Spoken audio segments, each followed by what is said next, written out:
classified information. Well, we will make clear. that determination, because if it's not classified, share the text with the committee. You know, let me go on. Director Gabbard, you are the security executive and set access guidelines for classified information. Did you contact the defense secretary or others after this specific military planning was put out and say, hey, we should be doing this in a SCIF? There was no classified material that was shared in that So then if there was no classified material, share it with the committee. You can't have it both ways. These are important jobs. This is our national security. Bobbing and weaving and trying to, filibuster your answer. So please answer the question. If this was Director Gabbard, if this was a rank and file intelligence officer who did this kind of careless behavior, what would you do with them? Senator, I'll reiterate that there was no classified material that was shared in that Ma'am, if there's no classified materials, share. And then if there's no classified materials, then you can't even answer the question whether you're on the chat. This is strangely familiar, and I think my colleagues will remember, when you couldn't answer the question, is Edward Snowden a traitor? Ma'am, I have serious doubts about anyway. Director Gabbard, I'm going to give you this. Tweeted just 11 days ago, and I'm quoting you. Any unauthorized release of classified information is a violation of the law and will be treated as such. So if this information is classified, what are you going to do? Senator, 2 points here. First of all, there's a difference between inadvertent release versus careless and sloppy, malicious leaks of classified information. The second point is there was no classified information that was on the information committee should get that information. Director Patel, National Security Director Patel, my time's about out, and I'm going to use my 12 seconds that the chairman gave me. Director Patel, has the FBI launched any investigation of this? Hey everyone, welcome back to the channel. If you're new here, hit that subscribe button because we have to talk about what just happened in the Senate hearing. Director Gabbard is in the hot seat, and honestly, it's not a good look. One of the senators chimed in to point out some major inconsistencies around what appears to be a sketchy release of military planning information. First, the senator said, if it's not classified, then share it with the committee, and that's a fair point, right? You can't claim that something is not sensitive, then refuse to show it. That's like someone saying, don't worry, there's nothing embarrassing on my phone, but locking it up like it's Fort Knox. Then we hear Director Gabbard's oft-used line. No classified information was shared. And she says it over and over again as if it were a shield, but the senator doesn't buy it, and frankly, neither do I. Because here's the thing. If no classified information was shared, why not turn it over? Either it was sensitive or it wasn't, and the senator calls that out. Mark Warner says bluntly, if this was a junior intelligence officer who did this, what would you do? And Gabbard dodges it again. Now here's where things get interesting. Mark Warner reminds Gabbard of a tweet she sent 11 days ago saying any unauthorized disclosure of classified information is against the law. And then he hits her with the next question. So if it was classified, what would you do? Folks, Gabbard tried to spin the difference between an accidental release and a deliberate leak argument, which is fine in theory, but it doesn't answer the core question. It's like classic political damage control. And finally, Mark Warner pulled Director Patel in, asking if the FBI was investigating this. So this isn't just a transparency issue. It could be something much bigger. What's the bottom line? This isn't just a policy disagreement. This is a moment of total accountability, and Director Gabbard didn't come across as strong. If you ask me, this is what happens when leadership tries to dodge tough questions. And I don't know about you, but when it comes to national security, I don't want anyone to be left hanging.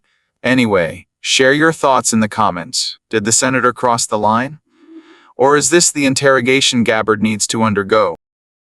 Alright, so let's get into this next part, and trust me, it's juicy. This is a bit of the exchange with Senator Mark Kelly, and he was pressing these intelligence officials hard about a conversation that apparently took place on Signal. Yeah, the encrypted messaging app. Now, Kelly's whole vibe here was, let's cut through the nonsense. He wanted to know exactly what was said in that Signal chat, and whether it involved any kind of classified military planning. Take a listen to this clip. It says a lot about the tension in that room. Was there any mention of a target in Yemen? I don't remember mention of specific targets. Any generic target?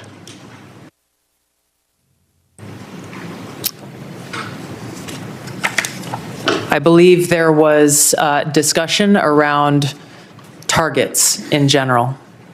Mr. Ratcliffe?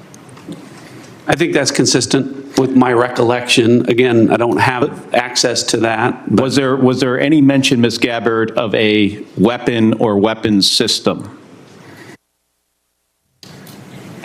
I don't recall specific weapons systems being named. I'm not talking about specific, any weapon or weapons system. I don't recall specific names of systems or weapons being used or named within the Well, I'm not chat. asking whether, I don't want you to tell me what the specific weapon was, but any weapon at all. Mr. Ratcliffe, same question. I don't recall. What we witnessed in this exchange was a textbook example of strategic ambiguity at the highest levels of intelligence oversight, a masterclass in implausible answers. The senator's question was clear, direct, and not at all unreasonable. Was there any mention of targets in Yemen? Was there any mention of weapons systems? Not specifics, just generalities. But it was followed by a phrase that was used repeatedly. I don't remember. Well, I don't remember, as that phrase, while innocuous on the surface, is often a political and legal shield. One that provides enough deniability to avoid perjury while also evading the truth. It's not quite no, but it's certainly not yes. It's the gray area where accountability dies. Officials, including Gabbard and Mr. Ratcliffe, have repeated this evasion. When asked if any general targets were discussed, we got vague acknowledgments of discussions around targets in general. When asked if any weapons or systems were mentioned, the answer was still, I don't remember. Well, let's be clear, these were not casual conversations. These were high-level discussions. Likely related to military operations or planning. For those charged with national security, the repeated reliance on lapses in memory, especially on something as important as targets and weapons, is troubling. There are two possible explanations here, and neither is flattering. They really don't remember. In that case, this raises serious concerns about the situational awareness and credibility of those overseeing critical security issues. They remember, but they don't want to say. And if that's the case, then the committee, and by extension, the American public, are being deliberately kept in the dark. Either way, the moment underscores a persistent problem in oversight. When accountability meets obfuscation, transparency is lost. And when intelligence officials are allowed to dodge direct questions with impunity, it erodes the basic trust that should exist between our government and the people it serves.